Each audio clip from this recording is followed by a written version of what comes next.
Hi, my name's John. Welcome to another Sunday night nightcap. The first thing I want to do is the draw for the 3 sets of calipers from last week. We're going to name out the bucket. Quite a lot of interest in these because they are Bernard Labelle. Doesn't sound English.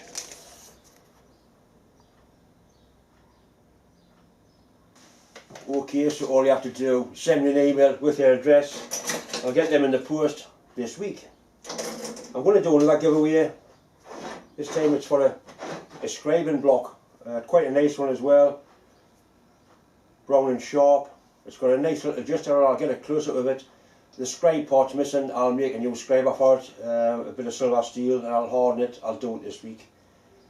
That's a nice piece. It's got a little bit of corrosion on, but some time spent on that, it will clean up very nice indeed. If you want a chance to win that, as usual, all you want to do, send an email with your name, like John Mills, not just John.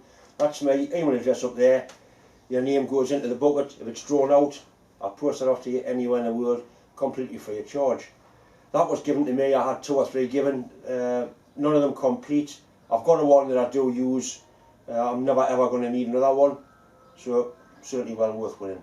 If you do win it and you've got one or you don't want it, just give it to someone that does. In tonight's nightcap, I do a little bit of plasma cutting. I cut out a TIG torch holder. That's it there. A little bit of footage on them. I'm actually going to sell these, so if you're interested in buying one, send an email. Have a look at the set of Moore and Wright micrometers I bought, calibrate 1 or 2 of them, have a look at them, like a little bit of a review. I'm sure you'll find it interesting. Next weekend is our local steam rally at Corbridge. I'm going there with Richard and Richard's Sentinel steam wagon, but I want to take my 2 steam engines up with us and run them off Richard's boiler. It gives me a chance to run them on steam. So I do a little bit of work on these, prep them ready for the show, show how they work, how you oil them up. I'm sure you'll find that interesting.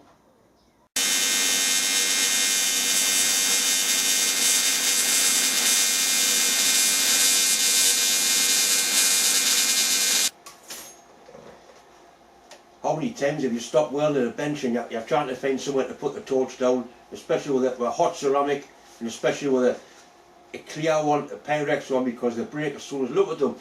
Often you put it down your leg like that and the bastard thing swings down and burns your leg. That's happened to me more than once. So what I'm going to do is make a TIG torch holder. My friend Lee has done a drawing for us. I'm going to go through the process of drawing it on the computer, cutting it out, bending it to shape, and then actually using it.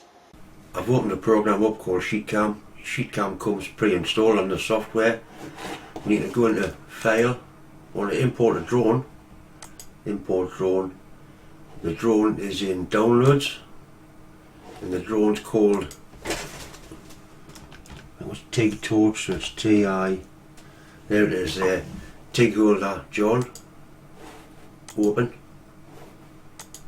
Right, that's the drone there. You can see it's got DB. It's got my initials in. It could have anything right there.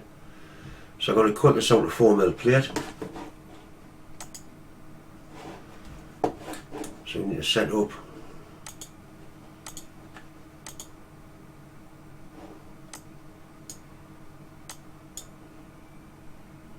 there's one there, that's a yard, so I've got 3.42, that'll be alright. So we'll click that one. Need 45 amps. I'm just going to cut it the standard sentence the way it comes. So we'll just click OK, and that shows how it's going to cut it. We'll go up to the table now and see if we can actually cut one out.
3mm plate, cut nice and clean. There's a little bit of scotch on the back that just chips off. Certainly nothing the matter with that.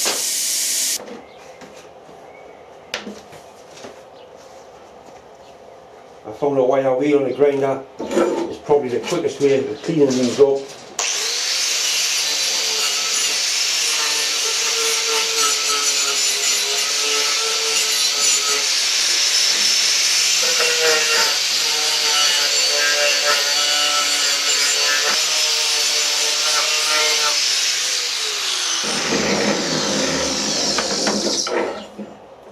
Sure, I agree, there's nothing much the matter with that. You could do the edges, I suppose, with a flop wheel, but it's the way it is, it's pretty good. I think that's the thing I've just cut out. Very simple the way it works. Certainly not my idea, there's plenty of these on the website, different designs. All I've done basically is copy it and put my initials into it. Simple the way it works. Your TIG torch goes in like that and just lies there, and you can get it out easy. You can use it for a MIG torch as well. The idea is to fold the bottom across the cut out line, fold the bottom across the 90 degrees or just past 90 degrees, which is quite simple to do. This could be simply fastened to your bench with a bolt through it. It could be fastened onto a big heavy block of steel, or you can even put a magnet on the bottom of it. Just fasten to your steel bench and your torch can clip in. I'm going to be selling these. If you're interested in buying one, all you've got to do is send us an email. I would think they'll be probably about £10, posted anywhere in the UK. It hasn't got to have the DB in, you can have anything you want in there, your initials, anything you like, or just plain.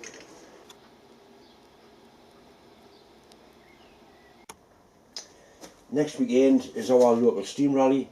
These are my two stationary engines. You've probably seen this one before, and this one is a marine engine that I built quite a few years ago. I'm going to take both these engines to the rally, and I'll be able to run them on steam by using a steam pipe from Richard's Sentinel steam wagon. I've got one or two bits and pieces to do. This one here, it needs a displacement lubricant I'm making because I took it off onto this one. I've got a new stop valve coming for it. So we'll put this together, run it on a little bit of compressed air, might even take the valve chest off and have a look inside, just to, people often ask what goes on inside there, what actually makes the steam engine work. That's a steam inlet, that's a steam exhaust. I've got a modern type valve I can put on just to use temporarily so I can actually run this up on steam. So we'll go about putting this onto there, and then couple an air line to it and run it on a little bit of steam. Or can't run it on steam, can we? We'll run it on compressed air. We'll put some connections onto here, put it onto an air line, fire the compressor up, and at least I'll be able to run it, because this has never ran for quite a few years now. I'm sure it'll be alright, but it hasn't been run for quite a while.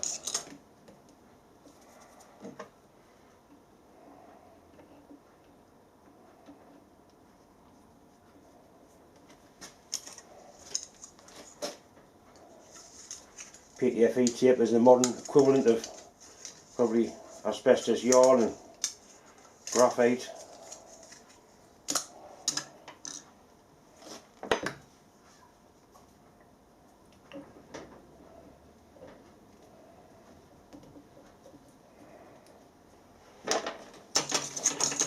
It's actually a 1/2 inch valve that I'm sleeving down to 1/4 just to pure and simply for the purpose of running this up on a little bit of air.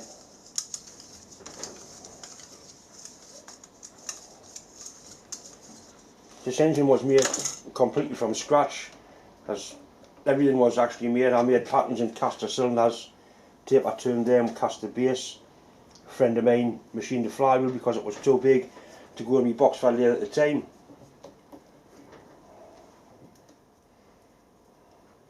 The paper gasket on there, but it's not called a gasket. In the steam world they're called joints. Might be gaskets in automotive, but on steam engines they're always joints.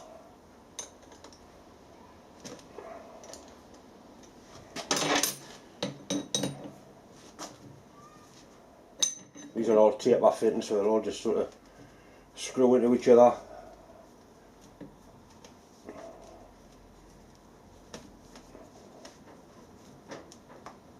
Right, that should do. I'll bring the camera a little bit closer to this one and I'll show you some of the oiling points on it. There's wick oilers on the main bearings.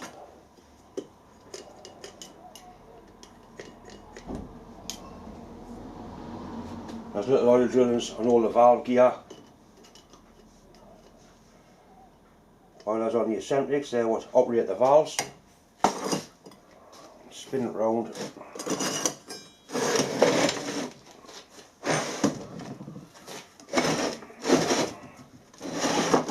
Right, there's actually an oil box there. There's a pipe out of the oil box which lubricates the crosshead.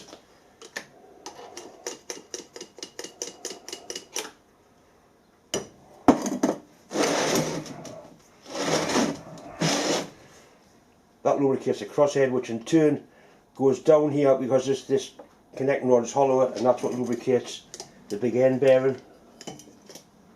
There's a drilling down there right through into it.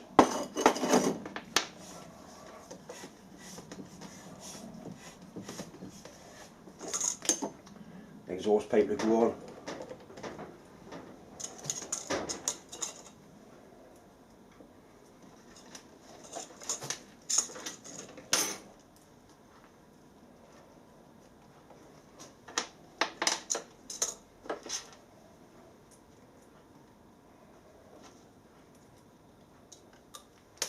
This is basically a marine engine. It will be used on a small boat. It is a model, but it's basically full size. It would propel a boat probably 15-20 foot long, no problem at all. It has got reversal linkage on, which I'll show later on, so you can make the engine run forwards or backwards. There's another one here which puts oil straight into the cylinder. Mainly after it's been ran, he puts some oil in there just to dry things out, just to lubricate things.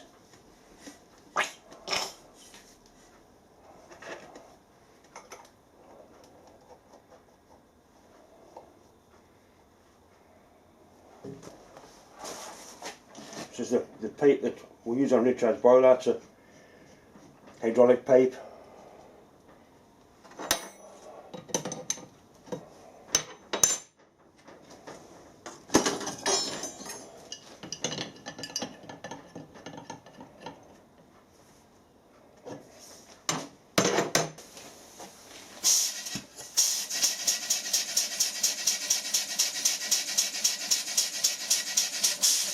The instant reverse.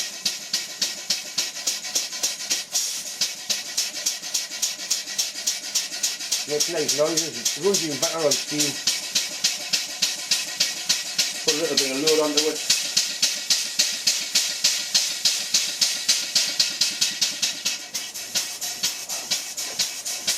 Lovely smooth. Take it over.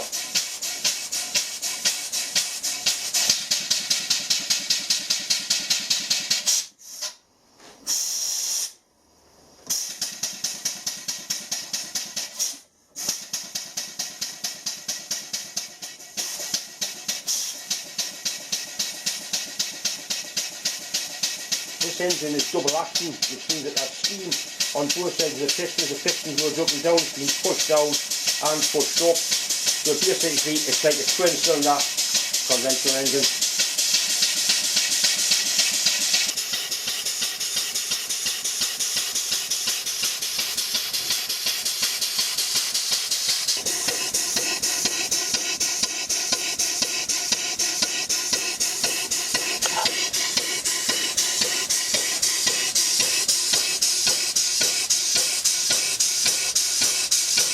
I've removed the valve cover so you can see the slide valve inside. If we turn the engine over, you can see the valve moving up and down and opening the steam port top and bottom. If we move the valve gear, which is called Stevenson's valve gear, to half valve, it only opens half the steam port. Put it in the centre and the valve doesn't move at all, it just barely flutters up and down. This is the same linkage that you have on traction engines. exactly the same, working in exactly the same way, just on a bigger scale.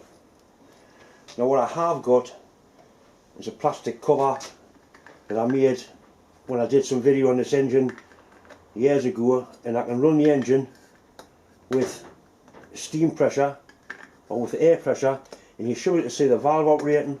This does fit one way or another, I'm sure it does, or at least it did. The guy that drilled his hole mustn't have been too good with the ruler. I know I didn't have a DRO in them days. Right, so that does fit on there. We'll tighten it on and run the engine up, and you'll be able to see the valve actually moving under air pressure.